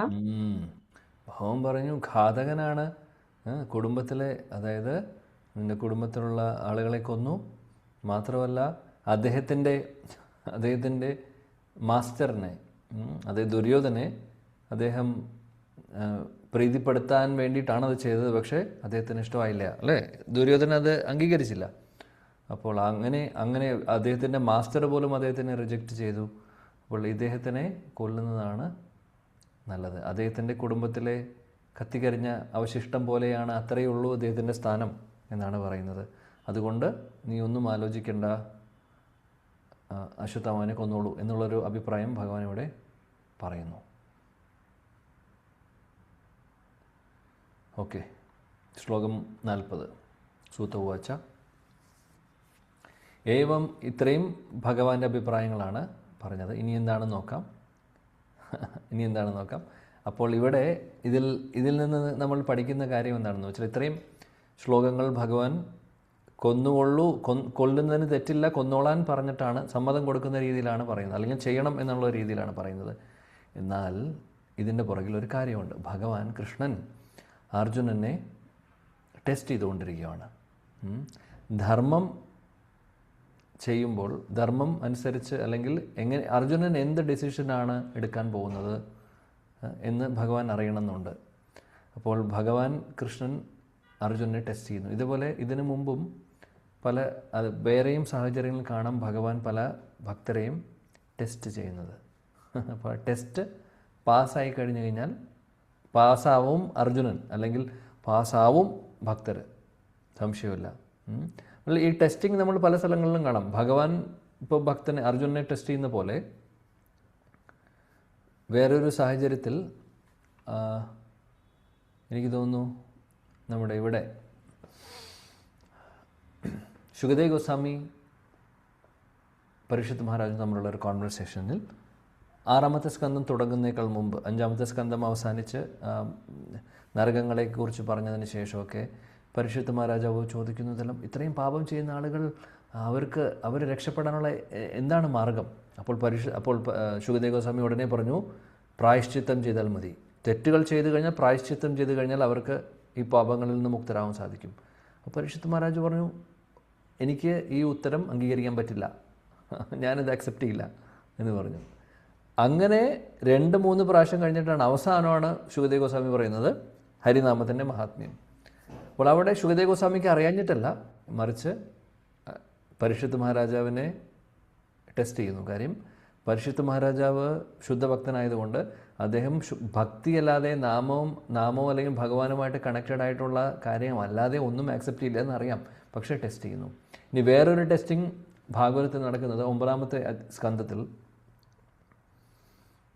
അദ്ദേഹം എഗെയിൻ ശുകദേവ് ഗോസ്വാമി പരീക്ഷിത് മഹാരാജ 9ാമത്തെ സ്കന്ധ അവസാനത്തെ അധ്യായം. അവിടെ ഒരു 5-6 ശ്ലോകങ്ങളിൽ ശുകദേവ് ഗോസ്വാമി കൃഷ്ണലീല പറഞ്ഞ് അവസാനിപ്പിക്കുന്നു. അതായത് കൃഷ്ണൻ ജനിക്കുന്ന കാര്യവും അദ്ദേഹം ചെയ്യുന്ന കാര്യങ്ങളും, വൃന്ദാവനത്തിൽ കുറച്ച് കാലം ഉണ്ടാവും, അതിനുശേഷം മധുരയിൽ പോകുന്നു, മധുരയിൽ നിന്ന് പിന്നെ ദ്വാരകയിൽ പോകുന്നു, അവിടെ പോയി പിന്നീട് വിവാഹം കഴിക്കുന്നു, രാജ്ഞിമാർ ഉണ്ട് എന്നൊക്കെ പറയുന്നു. അതിനുശേഷം കുറച്ച് കാര്യങ്ങളൊക്കെ പറഞ്ഞതിന് ശേഷം അദ്ദേഹത്തിൻ്റെ ലീലകളെല്ലാം വളരെ ചുരുക്കത്തിൽ, അത് 5-6 ശ്ലോകങ്ങളിൽ പറഞ്ഞ് അവസാനിപ്പിച്ച് അദ്ദേഹം പറയുന്നു ഇത്രയും പറഞ്ഞ് നിർത്തും. പരീക്ഷിത് മഹാരാജ ശുകദേവ് ഗോസ്വാമിയോട് ചോദിച്ചു, അങ്ങ് വെയിറ്റ് പ്ലീസ്, എനിക്കിത് അംഗീകരിക്കാൻ പറ്റില്ല. അദ്ദേഹം കാര്യം 5 ദിവസമായി, ഇനിയിപ്പോൾ സമയമില്ല പരീക്ഷിത് മഹാരാജാവിന് എന്നുള്ള രീതിയിലും, മാത്രമല്ല പരീക്ഷിത് മഹാരാജാവ് എന്ത് പറയുമെന്ന് അറിയാൻ വേണ്ടി ടെസ്റ്റ് ചെയ്യുമായിരുന്നു. പക്ഷേ ആ ടെസ്റ്റിൽ പരീക്ഷിത് മഹാരാജാവ് പാസ്സായി എന്ന് മാത്രമല്ല ശുകദേവ് ഗോസ്വാമിക്ക് ഒരുപാട് സന്തോഷമായി. പരീക്ഷിത് മഹാരാജ് പറഞ്ഞു, എനിക്ക് ഭഗവാൻ കൃഷ്ണനെ കുറിച്ച് കേൾക്കണം. അപ്പോൾ അദ്ദേഹം പറഞ്ഞു, സമയമില്ല നിൻ്റെ കയ്യിൽ. അദ്ദേഹം പറഞ്ഞു, സമയം ഉണ്ടോ ഇല്ലേ എന്നൊന്നും എനിക്ക് വിഷയമല്ല, എനിക്ക് കേൾക്കണം. അങ്ങനെ അവിടെയും ടെസ്റ്റ് ചെയ്തിരുന്നു. പരീക്ഷിത് മഹാരാജാവ് വിജയിച്ചു. ഇവിടെ അർജുനനെ ടെസ്റ്റ് ചെയ്യുന്നു ഭഗവാൻ കൃഷ്ണൻ. ഇനി എന്ത് നോക്കാം, ഇത്രയും പറഞ്ഞു. സൂത ഗോസ്വാമി പറയുന്നു, നോക്കാം എന്താണെന്നുള്ളത്. ഇപ്പോൾ കൃഷ്ണൻ പറയുന്നെല്ലാം അർജുനൻ കേട്ടിട്ടുണ്ട്. ഏവം പരീക്ഷതാ ധർമ്മം പാർത്ഥ കൃഷ്ണേന ചോദിതഃ നൈചത് ദന്തും ഗുരുസുതം യദ്യാപി ആത്മഹനം മഹാൻ. ജ്യോതിലക്ഷ്മി മാതാജി. ഓക്കെ, ആർക്ക് വേണമെങ്കിലും വായിക്കാം.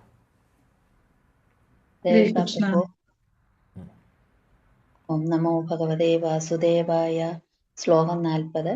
സൂത ഉവാച ഏവം പരീക്ഷിതാ ധർമ്മം പാർത്ഥ കൃഷ്ണേന ചോദിത നൈചത് അഹന്തം ഗുരുസൂതം യദ്യാപി ആത്മഹനം മഹാൻ. വിവർത്തനം.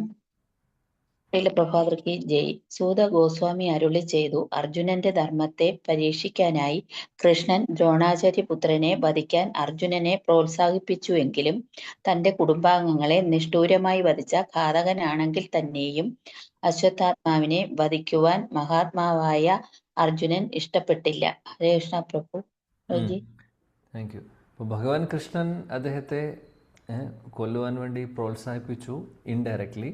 വേറൊന്നുമല്ല, നമുക്കറിയാം കൃഷ്ണൻ ടെസ്റ്റ് ചെയ്യുക എന്നുള്ളത്. അർജുനൻ്റെ മഹാത്മാവായിട്ട് ഇവിടെ പറയുന്നു.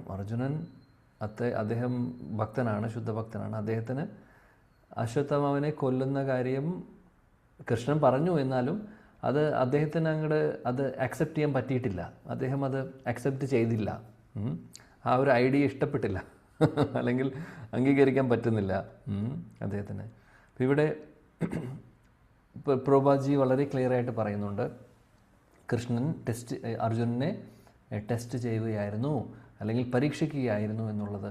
അദ്ദേഹം എന്താണ് ചെയ്യുക ഇങ്ങനെയുള്ള സാഹചര്യത്തിൽ, അദ്ദേഹത്തിൻ്റെ ധർമ്മം അനുസരിച്ച് അദ്ദേഹം എന്ത് തീരുമാനമാണ് എടുക്കുന്നത്, അപ്പോൾ അത് നോക്കാൻ വേണ്ടിയിട്ടാണ് അദ്ദേഹം ഇവിടെ ചെയ്യുന്നത്. ഇനി ഇങ്ങനെ ടെസ്റ്റ് ചെയ്യുന്നത് പ്രഭുപാദ് എന്നിട്ട് ഉദാഹരണം പറയുന്നു. ഗോപികമാരെ കൃഷ്ണൻ ഇതുപോലെ ടെസ്റ്റ് ചെയ്തിട്ടുണ്ട്. പ്രഹ്ലാദ് മഹാരാജനും ഒരുപാട് പരീക്ഷണങ്ങളിലൂടെ കടന്നുപോയിട്ടുണ്ട്. അദ്ദേഹത്തിൻ്റെ ചരിത്രം നോക്കിക്കഴിഞ്ഞു കഴിഞ്ഞാൽ പ്രഭുപാദ് പറയുന്നു, ശുദ്ധഭക്തരെ ഇടയ്ക്ക് ഭഗവാൻ ഇങ്ങനെ പരീക്ഷിക്കും. അപ്പോൾ ആ പരീക്ഷയിലൊക്കെ ഭക്തരെല്ലാം 100 മാർക്കോടുകൂടി പാസ്സാവും. കാര്യം അവർ ഭഗവാൻ അല്ലാതെ അവർക്ക് ഒന്നും അറിയില്ല. പൂർണ്ണമായിട്ടും ഭഗവാനെ ആശ്രയിക്കുന്നവരാണ് ഇവരെല്ലാവരും. അപ്പം അങ്ങനെയുള്ള ആളുകൾ അങ്ങനെയുള്ള ആളുകൾ എപ്പോഴും പാസ്സാവും. ഈ ഒരു ഭാവാർത്ഥത്തിൽ അല്ലെങ്കിൽ ഈ ഒരു ശ്ലോകത്തിൻ്റെ എക്സ്പ്ലനേഷനിലാണ് ശില വിശ്വനാഥ് ചക്രവർത്തി ഠാക്കൂർ പറയുന്നത്. നേരത്തെ ഞാൻ ഓൾറെഡി പറഞ്ഞത് പരീക്ഷിത് മഹാരാജാവിൻ്റെയും ശുകദേവ് ഗോസ്വാമിയുടെയും രണ്ടുപേരുടെയും ടെസ്റ്റിങ്ങിനെ കുറിച്ച്, ആ ഒരു ടെസ്റ്റിനെ കുറിച്ച് അദ്ദേഹമാണ് അഭിപ്രായം പറയുന്നത്. ഓക്കെ, ആ അഭിപ്രായമാണ് ഞാനിവിടെ പ്രസൻറ്റ് ചെയ്തത്. ഇതേപോലെ ഒരു ടെസ്റ്റിംഗ് ഉണ്ടാവും, ഭക്തരും തമ്മിലുണ്ടാവും, അതേപോലെ ഭഗവാനും ഭക്തരും തമ്മിലുണ്ടാവും. അതാണ്. ഓക്കെ, ഇനി ശ്ലോകം 41. അത്തോപേത്യ സ്വശിബിരം ഗോവിന്ദപ്രിയസാരത്തെ നവേദയത്തം പ്രിയായേ ശോചന്ത്യ ആത്മജൻഹതാൻ. ഓക്കെ, വായിക്കാം ആർക്ക് വേണമെങ്കിലും. ഹരേ കൃഷ്ണ. അഥോപ്യേത സ്വശിബിരം ഗോവിന്ദ പ്രിയസാരഥീഃ ന്യവേദയത്തം പ്രിയായേ ശോചന്ത്യ ആത്മജാൻഹതാൻ. വിവർത്തനം ബൈ ശ്രീല പ്രഭാത്. ജയ ശ്രീല പ്രഭാത്. ആത്മമിത്രവും സാരഥിയുമായ ശ്രീകൃഷ്ണ ഭഗവാനോടൊപ്പം ശിബിരത്തിൽ മടങ്ങിയെത്തിയ അർജുനൻ വധിക്കപ്പെട്ട തന്റെ സുതന്മാർക്കായി വിലപിച്ചുകൊണ്ടിരുന്ന പ്രിയപത്നിക്ക് പുത്രരുടെ ഘാതകനെ ഏൽപ്പിച്ചു കൊടുത്തു. ഹരേ കൃഷ്ണ. അശ്വത്ഥമാവിനെ കൊല്ലുന്നില്ല, അശ്വത്ഥമാവിനെ മറിച്ച് കെട്ടിയിട്ടുണ്ടായിരുന്നു. അങ്ങനെ അശ്വത്ഥമാവിനെ കൊണ്ടുവന്ന് ദ്രൗപദി ദേവിയുടെ മുമ്പിലേക്ക് അദ്ദേഹത്തെ ദ്രൗപദി ദേവിക്ക് കൊടുക്കുന്നു, മുന്നിലേക്ക് ഇടുന്നു. അതാണ് ഇവിടെ നമ്മൾ കാണുന്നത്. നമുക്ക് നോക്കാം ഇനി മുന്നോട്ട് എന്താണ് സംഭവിക്കുന്നത് എന്നുള്ളത്. ഇനി പറയാൻ പോകുന്നത് ദ്രൗപദി ദേവിയുടെ സ്വഭാവത്തെക്കുറിച്ച്, അല്ലെങ്കിൽ അവരെ എന്ത് അഭിപ്രായമാണ് ദ്രൗപദി മാത പറയുന്നത് എന്നുള്ളതാണ് ഇനിയുള്ള ശ്ലോകങ്ങളിൽ ഇവിടെ പ്രതിപാദിക്കുന്നത്. 42-ാമത്തെ ശ്ലോകം മുതൽ ഏകദേശം 48-ാമത്തെ ശ്ലോകം വരെ ദ്രൗപദിയുടെ അഭിപ്രായങ്ങളാണ് പറയുന്നത്. എന്താണ് ചെയ്യേണ്ടത്, അശ്വത്ഥമാവിനെ കൊല്ലണോ വേണ്ടയോ, എന്ത് ചെയ്യണം എന്നുള്ളത് നമുക്ക് നോക്കാം.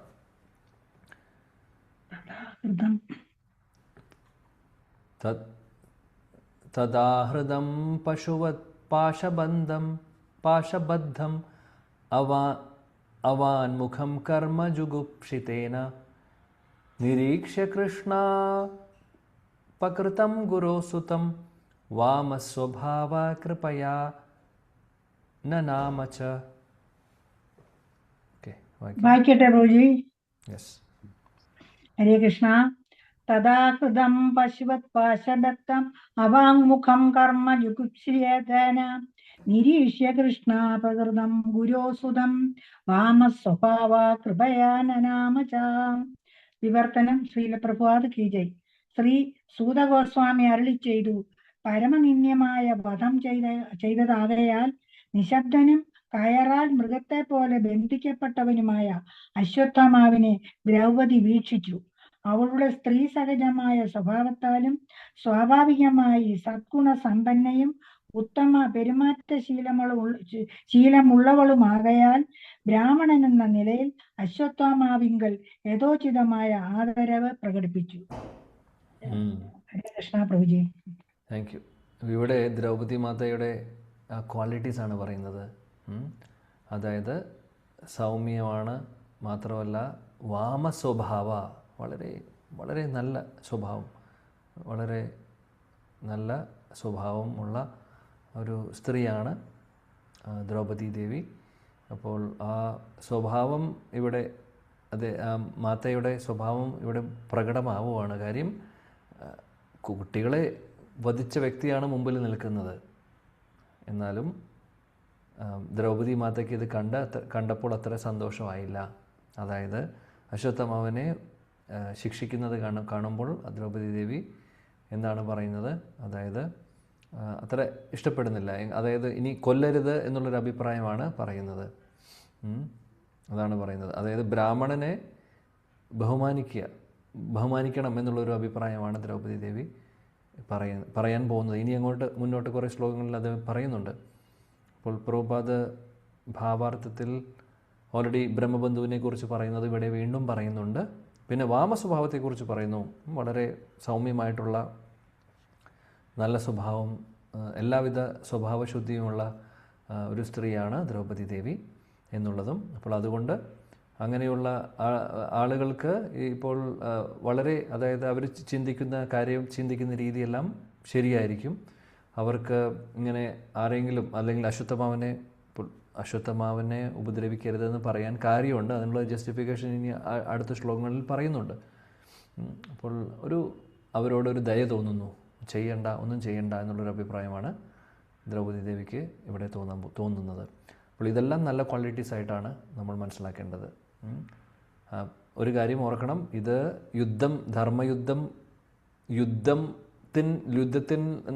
യുദ്ധത്തിൻ്റെ സമയത്ത് നടക്കുന്ന കാര്യമല്ല.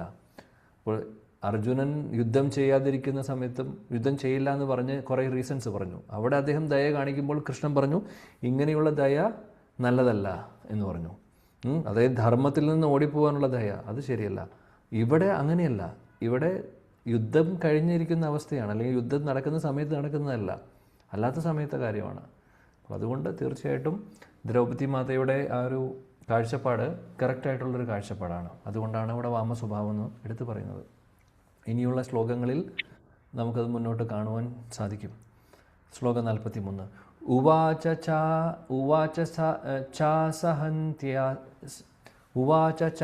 സഹന്ത്യസ്യ ബന്ധനാനയനം സതി മുച്യതാം ഏഷ ബ്രാഹ്മണോ നിതരാം ഗുരു. ഓക്കെ, വായിക്കാം. ഹരേ കൃഷ്ണ. ഓരോരുത്തരായിട്ട്. ഹരേ കൃഷ്ണ. ഓ നമോ ഭഗവതി വാസുദേവായ. ശ്ലോകം 43. ഉവാച സഹന്ത്യസ്യ ബന്ധാനയനം സതി മുച്യതാമേഷാം ബ്രാഹ്മണോ നിതരാം ഗുരുഹി. വിവർത്തന ശ്രീല പ്രഭാതർ കി ജയ്. അശ്വത്ഥാമാവ് കയറുകളാൽ ബന്ധിതനായിരിക്കുന്നത് അവൾക്ക് സഹിക്കാൻ കഴിഞ്ഞില്ല. ധർമ്മിഷ്ഠയായ സ്ത്രീയാകയാൽ അവർ ഇപ്രകാരം പറഞ്ഞു, അദ്ദേഹത്തെ സ്വതന്ത്രനാക്കൂ. അദ്ദേഹം ഒരു ബ്രാഹ്മണനാണ്, നമ്മുടെ ഗുരുവാണ്. ഹരേ കൃഷ്ണ. ദ്രൗപദി മാത പറയുന്നു, ഉപദ്രവിക്കരുത്, ഒന്നും ചെയ്യരുത്, ഇനി കൊല്ലരുത്, വെറുതെ വിട്ടോളൂ. അദ്ദേഹത്തെ കെട്ടിയിട്ടിരിക്കുകയാണ്, അദ്ദേഹത്തെ അഴിച്ചുവിടാനാണ് പറയുന്നത്. എന്നിട്ട് പറയുന്നു അദ്ദേഹം ബ്രാഹ്മണനാണ്. ബ്രാഹ്മണരെന്ന് പറഞ്ഞു കഴിഞ്ഞാൽ നമ്മളെ സംബന്ധിച്ച്, ക്ഷത്രിയരെ സംബന്ധിച്ച് ഗുരുസ്ഥാനത്തുള്ളവരാണ്. അതുകൊണ്ട് അദ്ദേഹത്തെ വെറുതെ വിടണം എന്നുള്ളതാണ് പറയുന്നത്. അപ്പോൾ അശ്വത്ഥമാവനെ ഇങ്ങനെയുള്ളൊരു അവസ്ഥയിൽ കണ്ടപ്പോൾ ദ്രൗപദി മാതയുടെ ഹൃദയം അലിയുന്നു. അതാണ് നമ്മളിവിടെ കാണുന്നത്. പ്രഭുപാദ് ഭാവാർത്ഥത്തിൽ പറയുന്നു, അതായത് ഒരു അധ്യാപകനോ അല്ലെങ്കിൽ ആധ്യാത്മിക ഗുരുവോ ഏതെങ്കിലും തരത്തിൽ ശാസ്ത്രവിധി പ്രകാരം ശാസ്ത്രങ്ങളിൽ പറയുന്ന കാര്യങ്ങളിൽ എന്തെങ്കിലും ഡീവിയേഷൻ വന്ന് വേണ്ട രീതിയിൽ കാര്യങ്ങൾ ചെയ്യാതെ ശാസ്ത്രവിരുദ്ധമായിട്ടുള്ള കാര്യങ്ങൾ ചെയ്ത് മുന്നോട്ട് പോകുന്ന ഒരാളാണെങ്കിൽ അങ്ങനെയുള്ള ആളുകളെ നമുക്ക് ഉപേക്ഷിക്കാം. ഒരു ശിഷ്യനെ സംബന്ധിച്ച് അങ്ങനെയുള്ള ആളുകളെ ഉപേക്ഷിക്കാനുള്ള അധികാരം ശാസ്ത്രങ്ങളിൽ പറയുന്നുണ്ട് എന്ന് അഭിപ്രായം പറയുന്നു. ഇവിടെ അശ്വത്ഥമാവ് ഗുരു എന്ന് പറയുമ്പോൾ ഇവിടെ ഉദ്ദേശിക്കുന്നത് ബ്രാഹ്മണൻ എന്നുള്ളൊരു സ്ഥാനമാണ് ഉദ്ദേശിക്കുന്നത്. ബ്രാഹ്മണൻ എന്ന് പറയുമ്പോൾ ക്ഷത്രിയെ സംബന്ധിച്ച് ഒരു ഗുരുസ്ഥാനത്തുള്ളവരാണ്. അല്ലെങ്കിൽ ബ്രാഹ്മണരുടെ പ്രൊഫഷൻ എന്ന് പറഞ്ഞു കഴിഞ്ഞാൽ ടീച്ചിങ്, അല്ലെങ്കിൽ ആളുകളെ വിദ്യ അഭ്യസിപ്പിക്കുക എന്നുള്ളതാണ് അവരുടെ ജോലി. അപ്പോൾ അങ്ങനെയുള്ളൊരു പൊസിഷനിലിരിക്കുന്ന വ്യക്തിയാണ്, അല്ലെങ്കിൽ പൊസിഷനിൽ വരേണ്ട ഒരു വ്യക്തിയാണ് അശ്വത്ഥമാവ്. എന്നാൽ അദ്ദേഹത്തിന് അതിൻ്റെ ഗുണങ്ങളൊന്നുമില്ല, അത് വേറെ കാര്യം. എന്നാലും ദ്രൗപദി മാത കാണുന്നത് പോസിറ്റീവായിട്ടാണ്. അതാണ് അവിടെയും ദ്രൗപദി ദേവി അദ്ദേഹത്തിൻ്റെ നല്ല ഗുണത്തെ കാണുന്നു. ഓക്കെ, ബ്രാഹ്മണനായി ജനിച്ചു, അതുകൊണ്ട് ജനിച്ചു എന്നുള്ളതിലും ദ്രൗപദി ദേവി ഗുണം കാണുന്നു. മാത്രമല്ല അതുകൊണ്ടൊന്നും ചെയ്യരുത് എന്നുള്ളൊരു അഭിപ്രായമാണ് പറയുന്നത്. ബ്രാഹ്മണൻ്റെ ക്വാളിറ്റീസ് ഉണ്ടോ ഇല്ല എന്നുള്ളത് വേറെ കാര്യം. പക്ഷേ നമ്മളെ സംബന്ധിച്ച് അദ്ദേഹം ഒരു ബ്രാഹ്മണനാണ് എന്നുള്ളൊരു അഭിപ്രായമാണ് പറയുന്നത്. അതുകൊണ്ട് ഒന്നും ചെയ്യരുത്, വിടാനാണ് പറയുന്നത്. പ്രഭുപാദ് ഭാവാർത്ഥത്തിൽ കൂടുതൽ കാര്യങ്ങൾ ദ്രൗപദി ദേവിയെക്കുറിച്ച് പറയുന്നുണ്ട്. ദ്രൗപദി ദേവിയുടെ സ്വഭാവത്തെക്കുറിച്ച് വീണ്ടും പറയുന്നു. അതായത് ആ ഒരു നല്ല സ്വഭാവം നമുക്ക് കാണാൻ സാധിക്കും എന്നുള്ളതും മാത്രമല്ല ഇവിടെ പറയുന്നു ഭക്തർ, അതായത് ശുദ്ധഭക്തരെന്ന് പറഞ്ഞു കഴിഞ്ഞാൽ അവനവന് സംഭവിക്കുന്ന, അതായത് അവനവന് സംഭവിക്കുന്ന പ്രശ്നങ്ങളോ ക്ലേശങ്ങളോ എന്തെങ്കിലും സംഭവിക്കുന്നുണ്ടെങ്കിൽ അതിൽ അവർ അങ്ങനെ സംഭവിക്കുന്നുണ്ട് എന്ന് വിചാരിച്ചുകൊണ്ട് മറ്റുള്ളവരെ ബുദ്ധിമുട്ടിക്കാൻ അവർ നോക്കില്ല. അതായത് നമ്മൾ എന്തൊക്കെ അനുഭവിച്ചാലും അതൊക്കെ സഹിക്കാൻ തയ്യാറാണ്. എന്നാൽ മറ്റുള്ളവരെ ഉപദ്രവിക്കാനുള്ള അല്ലെങ്കിൽ മറ്റുള്ളവർക്ക് ബുദ്ധിമുട്ടാവുന്ന കാര്യങ്ങൾ ചെയ്യുവാനുള്ള മനസ്സ് ഉണ്ടാവില്ല ഭക്തർക്ക് എന്നാണ് പറയുന്നത്. അത് പ്രഭുപാദ് പറയുന്നു, ഇത് ഒരു ശുദ്ധ ഭക്തൻ്റെ ലക്ഷണമാണ്. ഇപ്പോൾ ദ്രൗപദി മാതയ്ക്ക് അങ്ങനെ തോന്നിയത് ഒരു ശുദ്ധ ഭക്തയുടെ ലക്ഷണമാണ്. അതായത് ദ്രൗപദി മാത ശുദ്ധ ഭക്തയാണ് എന്നുള്ളതും കൂടെ ഇതിലൂടെ വരുന്നു. അപ്പോൾ ദ്രൗപദി മാതയുടെ ക്വാളിറ്റീസും നമുക്കിതിൽ നിന്ന് കാണാൻ സാധിക്കും. ചില ആളുകൾക്ക് ഒരു തെറ്റായിട്ടുള്ള ഒരു അഭിപ്രായം ദ്രൗപദി ദേവിയെക്കുറിച്ച് പറയുന്നത്, അങ്ങനെ അറിവില്ലാത്തവർ പറയും ദ്രൗപദി ദേവി അത്ര നല്ലൊരു അഭിപ്രായം പറയാത്ത ആളുകളുമുണ്ട്. ദുര്യോധനനെ കളിയാക്കി എന്ന് പറയുന്നു, അതിനെ സപ്പോർട്ട് ചെയ്തു ദുര്യോധനൻ, അങ്ങനെയുള്ള കാര്യങ്ങളും, പിന്നെ 5 ഭർത്താവുണ്ട്, അങ്ങനെ പല പല അഭിപ്രായങ്ങളും പറയുന്നവരുണ്ടാവും. പക്ഷെ അതൊന്നും കണക്കാക്കേണ്ട ആവശ്യമില്ല. അതൊന്നും അങ്ങനെ ഒരു സംഭവമില്ല. ദ്രൗപദി ദേവിയുടെ ആക്ച്വൽ സ്വഭാവം അല്ലെങ്കിൽ ആക്ച്വൽ ഗുണങ്ങൾ ഇവിടെ പറയുന്നു. അപ്പോൾ ചില ക്യാരക്ടേഴ്സ് നമ്മുടെ മുമ്പിൽ അല്ലെങ്കിൽ ആളുകൾ അതിനെ മിസ്ഇൻ്റർപ്രറ്റ് ചെയ്യും. ഇപ്പോൾ ഭീഷ്മ പിതാമഹനെ ഈസി ആയിട്ട് ആളുകൾ തെറ്റായി ധരിക്കുന്നു. അതേപോലെ ഇന്ദ്രനെ പെട്ടെന്ന് തന്നെ തെറ്റായി ധരിക്കുന്നു. എന്തെങ്കിലും തെറ്റുകൾ ചെയ്യുന്നു, പാപം ചെയ്യുന്നു അല്ലെങ്കിൽ അപരാധം ചെയ്യുന്നു എന്ന് പറയുമ്പോൾ അപ്പോഴേക്കും ഇന്ദ്രൻ അങ്ങനെയാണെന്നുള്ളൊരു മുദ്രകുത്തി വിടുന്നു. എന്തിനു പറയണം, നമ്മുടെ പാവം നാരദമുനിയെ പോലും തെറ്റായി ധരിക്കുന്നു ആളുകൾ. നാരദമുനി അവിടെ ഇവിടെയും പോയി ഏഷണി പറയുന്നു എന്നുള്ളത് പറയും. പക്ഷേ അദ്ദേഹത്തെ പോലെ അദ്ദേഹം മാത്രമേ ഉള്ളൂ. അദ്ദേഹത്തെ പോലെ ഒരു വേറെ ശുദ്ധഭക്തൻ ആരാണുള്ളത്? ഇതൊന്നും ആളുകൾക്ക് അറിയില്ല. അറിയാത്ത ആളുകൾ പലതും പറയും. അപ്പോൾ ഇതൊന്നും കേട്ട് നമ്മുടെ തലയിൽ അല്ലെങ്കിൽ ചെവിക്കകത്തേക്ക് ഇതിനൊന്നും ഒരു സ്ഥാനവും കൊടുക്കേണ്ട ആവശ്യമില്ല. ഇങ്ങനെയുള്ള കാര്യങ്ങൾ കേൾക്കുമ്പോൾ അതിനെ ചെവി പൊത്തുന്നതാണ് നല്ലത്. കാര്യം ശുദ്ധഭക്തരെക്കുറിച്ച് അപ്പോൾ ഭീഷ്മ പിതാമഹനാവട്ടെ, ദ്രൗപദി മാതയാവട്ടെ, അതേപോലെ ഇന്ദ്രനാവട്ടെ, ഇന്ദ്രനും ആ ഒരു പൊസിഷനിലിരിക്കുന്ന ആളുകളാണ്. അങ്ങനെയുള്ളവരൊക്കെ ഭഗവാന് വളരെ പ്രിയപ്പെട്ടവരാണ്. വളരെ പ്രിയപ്പെട്ടവരാണ്. ആ സമയത്ത് നമ്മൾ എന്താ പറയുക, അവരെ മോശമായിട്ട് പറയുവാണെങ്കിലോ തീർച്ചയായിട്ടും ഭഗവാന് അത് ഇഷ്ടപ്പെടുന്ന കാര്യമല്ല. ദ്രൗപദി ദേവി വിളിച്ചപ്പോൾ അവിടെ ഓടി വന്നു ഭഗവാൻ, നമുക്കറിയാം അല്ലേ? ഒന്നും നോക്കിയില്ല, ഒന്നും നോക്കാതെ തന്നെ ആ കുരുസഭയിലേക്ക് കടന്നു വരുന്നു. ഗോവിന്ദ ദാമോദര മാധവേദി, ഇന്നലെ നമ്മൾ ശ്ലോകം ചൊല്ലിയായിരുന്നു അല്ലേ? അഗ്രേ കുരുണാമത പാണ്ഡവാനാം ദുശാസനേനാർത്ഥ വസ്ത്ര കേശ കൃഷ്ണ തഥാ ക്രോഷദ് അനന്യനാഥ ഗോവിന്ദ ദാമോദര മാധവേദി. മനോഹരം. അപ്പോൾ ഭഗവാൻ കൃഷ്ണൻ അത്രയും പ്രിയപ്പെട്ട വ്യക്തിയാണ്. ആക്ച്വലി ഈവൻ ഈ ഒരു സിറ്റുവേഷനിൽ മാത്രമല്ല, ദ്രൗപദി ദേവിയും കൃഷ്ണനും തമ്മിലുള്ള നല്ലൊരു സൗഹൃദ ബന്ധമുണ്ട്. അത് മഹാഭാരതത്തിൽ ഉടനീളം കാണാൻ സാധിക്കും നമുക്ക്. പിന്നീട് അക്ഷയപാത്രത്തിൻ്റെ ലീല വരുമ്പോഴും അവിടെയും ദ്രൗപദി ദേവിയും കൃഷ്ണനും തമ്മിലുള്ള ഒരു സൗഹൃദ ബന്ധം നമുക്ക് കാണാൻ സാധിക്കും.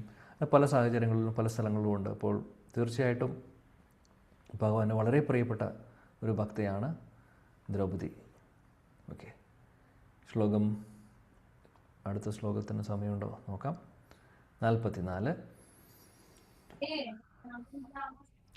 सरहस्योदनुर्वेद सविसर्गोपसंयमः अस्त्रग्रामश्च भवता शिक्षितो यत् अनुग्रहात्. हरे कृष्ण. नमो भगवते वासुदेवाय. स रहस्यो धनुर्वेद स विसर्ग उपसंयम अशस्त्रग्राम च भवदा शिक्षितो यदनुग्रहाൽ. വിവർത്തന ശ്രീലപ്രഭാത് കി ജയ്. ദ്രോണാചാര്യരുടെ അനുഗ്രഹത്താലാണ് അങ്ങ് ആയോധന കലയായ അസ്ത്രവിദ്യയും ആയുധങ്ങളെ വരുതിയിലാക്കാനുള്ള പരമരഹസ്യമായ കലയും അഭ്യസിച്ചത്. ഹരേ കൃഷ്ണ പ്രഭുജി. ദ്രോണാചാര്യരുടെ മഹാകൃപ കൊണ്ടാണ് അർജുനനോട് പറയുവാണ്, അർജുനനും ബാക്കി എല്ലാവരും അതായത് ഇതെല്ലാം പഠിച്ചത്, ശസ്ത്ര വിദ്യകളെല്ലാം പഠിക്കുന്നത് ദ്രോണാചാര്യരുടെ കൃപ കൊണ്ടാണ് നിങ്ങളെല്ലാം പഠിക്കുന്നത്. എന്തിനു പറയണം, ഇപ്പോൾ ബ്രഹ്മാസ്ത്രം അശ്വത്ഥാമ വായിച്ച സമയത്തും അതിനെ കൗണ്ടറാക്ട് ചെയ്യാൻ വേണ്ടി ഇദ്ദേഹം ഉപയോഗിച്ചു അല്ലേ, അദ്ദേഹം ബ്രഹ്മാസ്ത്രം ഉപയോഗിച്ചു. അപ്പോൾ അതെല്ലാം പഠിപ്പിച്ചു കൊടുത്തത് ആരാണ്? ദ്രോണാചാര്യരാണ്. ദ്രോണാചാര്യരെ ഒരിക്കലും മറക്കരുത് എന്നുള്ളതാണ്. ധനുർവേദം പഠിപ്പിച്ചു കൊടുത്ത ദ്രോണാചാര്യരെ ഒരിക്കലും മറക്കരുത് എന്നുള്ള അഭിപ്രായമാണ് ദ്രൗപദി പറയുന്നത്. അതുകൊണ്ട് ഒന്നും ചെയ്യരുത്, വെറുതെ വിട്ടോളൂ എന്നാണ് പറയുന്നത്. സ ഏഷ ഭഗവാൻ ദ്രോണ പ്രജാരൂപേണ വർത്തത്തെ തസ്യാത്മനോഹൃദം പത്ന്യാസ്തേ നാൻവഗാദ് വിരസുകൃപി. ഹരേ കൃഷ്ണ. യെസ്, വായിക്കൂ.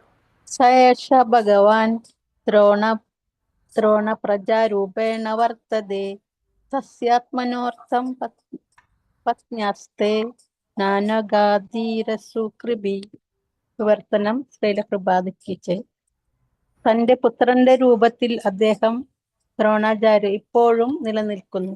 അദ്ദേഹത്തിന്റെ പത്നിയായ കൃപി പുത്രനുള്ളതിനാൽ അദ്ദേഹത്തോടൊപ്പം സതി അനുഷ്ഠിച്ചിരുന്നു. ഹരേ കൃഷ്ണ.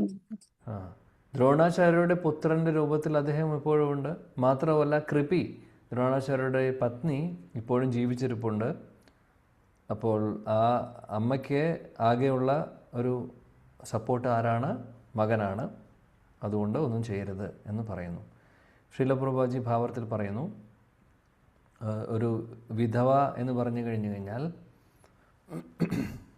ആക്ച്വലി ഭർത്താവ് മരിച്ചാലും മകൻ ജീവിച്ചിരിപ്പുണ്ടെങ്കിൽ മകൻ ഭർത്താവിനെ റെപ്രസെൻ്റ് ചെയ്യുന്നു. അതിൻ്റെ അർത്ഥം മകൻ്റെ റെസ്പോൺസിബിലിറ്റിയാണ് അമ്മയെ നോക്കേണ്ടതും അമ്മ ആ മകൻ്റെ ആശ്രയത്തിലായിരിക്കും ഉണ്ടാവുന്നത്. ഇവിടെ അശ്വത്ഥമാവിൻ്റെ അവസ്ഥ, അല്ലെങ്കിൽ ദ്രോണാചാര്യർ ഇല്ല, എന്നാൽ അശ്വത്ഥമാവ് ഉണ്ടപ്പോഴും അമ്മയുണ്ട്. അതുകൊണ്ട് അമ്മയ്ക്കുള്ള ആകെയുള്ളൊരു തണലാണ്, അല്ലെങ്കിൽ ആകെയുള്ളൊരു സപ്പോർട്ടാണ് ഈ മകൻ. അതുകൊണ്ട് ഒന്നും ചെയ്യരുത് എന്നുള്ള അഭിപ്രായമാണ് ദ്രൗപദി മാത പറയുന്നത്. ഓക്കെ, അടുത്ത ശ്ലോകം വായിക്കേണ്ടത് ആരെങ്കിലും പ്രഭുജികൾ ആരുടെയും പുസ്തകമുണ്ടെങ്കിൽ വായിക്കാം. തദ്ധർമ്മജ്ഞ മഹാഭാഗ ഭവദ്ഭിർ ഗൗരവം കുലം വൃജിനം നാർഹതി പ്രാപ്തും പൂജ്യം വന്ദ്യം അഭിക്ഷണശ.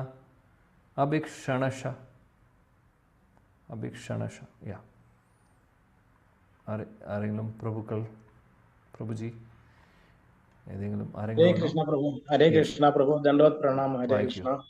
ശ്ലോകം 46. തദ്ധർമ്മജ്ഞ മഹാഭാഗ ഭവദ്ഭിർഗൗരവം കുലം വൃജിനം നാർഹതി പ്രാപ്തും പൂജ്യം വന്ദ്യം അഭിഷണശാം. വിവർത്തന ശ്രീല പ്രഭുപാദർക്ക് ജയ്.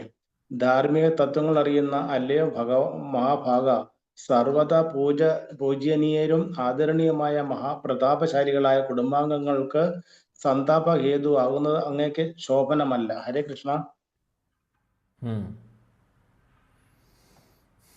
ഓക്കെ,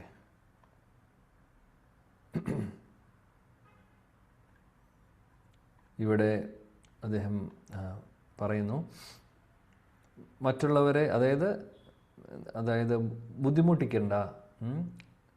മറ്റുള്ളവർക്ക്, അതായത് നമുക്ക് ബഹുമാന്യരായിട്ടുള്ള ആളുകളെ നമ്മൾ വേദനിപ്പിക്കേണ്ട ആവശ്യമില്ല. കാര്യം ആ ഒരു കുടുംബത്തിന് അത് വേദന ഉണ്ടാക്കുന്ന കാര്യമാണ്.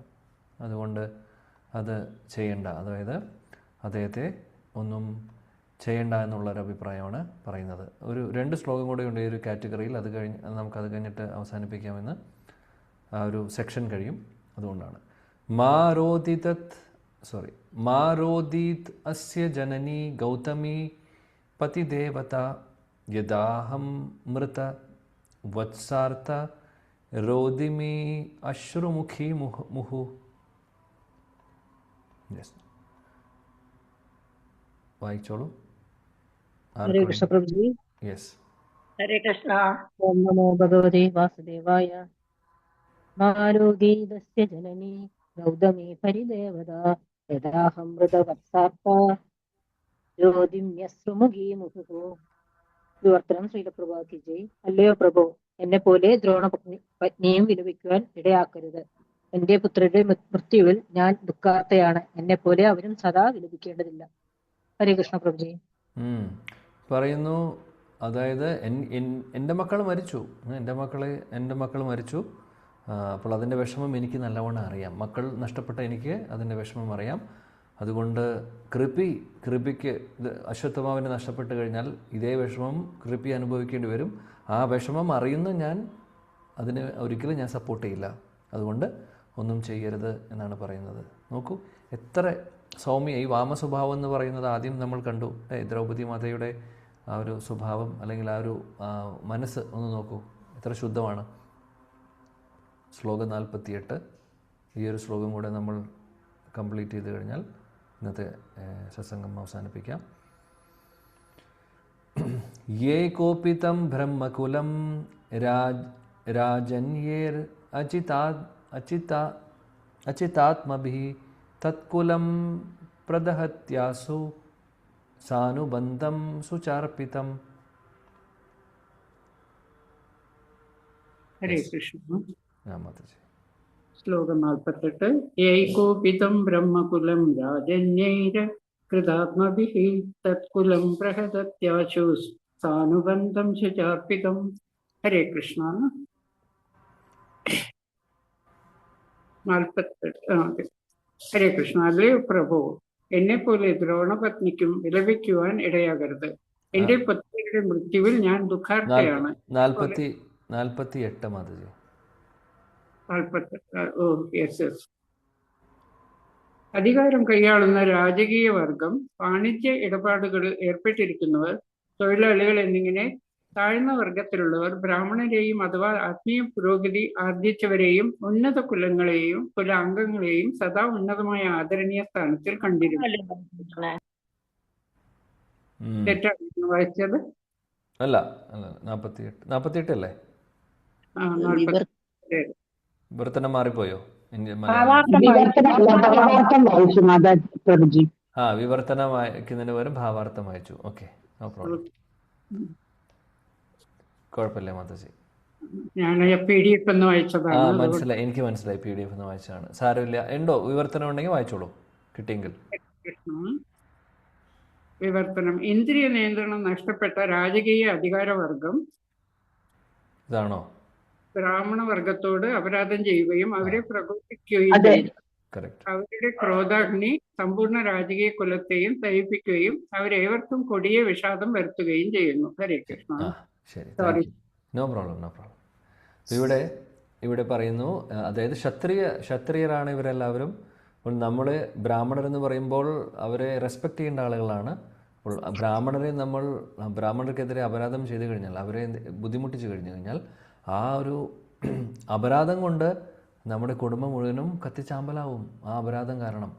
അതുകൊണ്ട് ഒന്നും ചെയ്യരുത്, വെറുതെ വിടണം എന്നാണ് അഭിപ്രായം. ഇതൊക്കെയാണ് ദ്രൗപദി മാതയുടെ അഭിപ്രായം. ഇപ്പോൾ ദ്രൗപദി ദേവി അശ്വത്ഥമാവനെ കൊല്ലുന്നതിൽ തീരെ താല്പര്യമില്ല. അതുകൊണ്ട് വേണ്ട, ഒന്നും ചെയ്യണ്ട, വെറുതെ വിട്ടോളൂ എന്നുള്ളൊരു അഭിപ്രായമാണ് പറയുന്നത്. ഓക്കെ, അപ്പോൾ വാമസ്വഭാവത്തെക്കുറിച്ച് നമ്മൾ കണ്ടു. ഇനി മുന്നോട്ട് എന്താണെന്നുള്ളത് അടുത്ത ക്ലാസ്സിൽ നമ്മൾ ഭഗവാന്റെ കൃപയുണ്ടെങ്കിൽ പഠിക്കാം. ഹരേ കൃഷ്ണ കൃഷ്ണ കൃഷ്ണ ഹരേ ഹരേ, ഹരേ രാമ രാമ രാമ ഹരേ ഹരേ. ഗ്രന്ഥരാജ് ശ്രീമദ് ഭാഗവതം की जय, जगद्गुरु श्रीला प्रभुपाद की जय, समवेद गौर भक्त वृंद की जय, गौड़ीय गुरु वृंद की जय, शचिनंदन श्री गौर हरि की जय, श्री गुरुदेव की जय, श्री वृंदावन धाम की जय. जय जय श्री राधे श्याम. Thank you. ഹരേ കൃഷ്ണ. സംശയം എന്തെങ്കിലും ഉണ്ടെങ്കിൽ ചോദിക്കാം.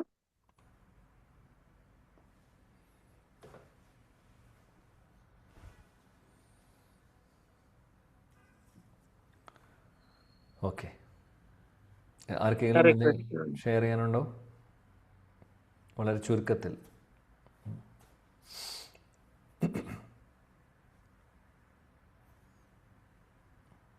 Okay, thank you.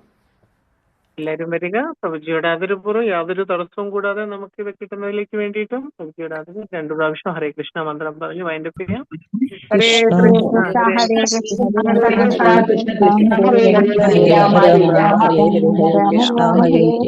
കൃഷ്ണ ഹരേ കൃഷ്ണ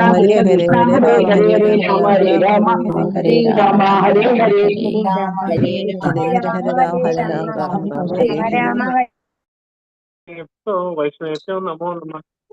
अनेकोटि वैष्णव वृंद के हरिनाम संकीर्तन की हरे कृष्ण महामंत्र के श्रील प्रभुपाद की जय। श्री आनंद भट्टनाभ स्वामी की जय। हरे कृष्ण प्रभु की धन्यवाद। हरे कृष्ण, थैंक यू, हरे कृष्ण, प्रणाम, थैंक यू।